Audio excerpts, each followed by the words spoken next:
Pandian store சீரியல்ல அடுத்து வர எபிசோட்ல என்ன மாதிரியான ட்விஸ்ட் எல்லாம் இருக்க போகுதுங்கிறத இந்த வீடியோவில் பார்க்கலாம். செந்தில் வீட்டை விட்டு வெளியே போறாங்க. அப்ப கதிர் செந்தில் கிட்ட, இங்க பாருன, இதை உன்கிட்ட இருந்து நான் எதிர்பார்க்கல.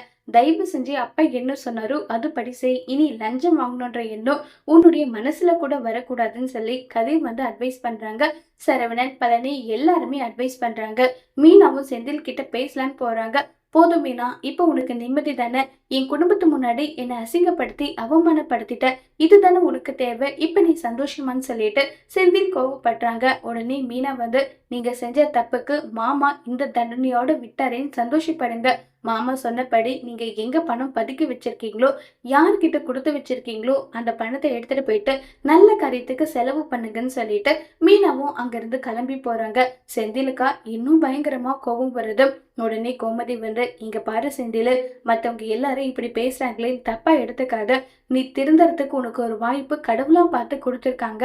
அந்த வாய்ப்பை பயன்படுத்தி கூட அந்த பணத்தை எல்லாம் செலவு பண்ணிட்டு என் மகன் செந்திலா நீ வரணும், அதுக்காக உன் அம்மா வெயிட் பண்ணிட்டு இருக்கேன்னு சொல்லிட்டு செந்தில் கிட்ட கோமதி பேசினதும், அம்மா உங்களுக்காகமா, உங்களுக்காக கண்டிப்பா உங்க பையன் மாறி இனி லஞ்சமே வாங்க மாட்டேன்னு சொல்லி செந்தில் கோமதி மேல சத்தியம் பண்ணி வருத்தப்பட்டு ஃபீல் பண்ணி அழுதுட்டு இருக்காங்க. அதோட இந்த பிரமோவை முடிச்சிருக்காங்க.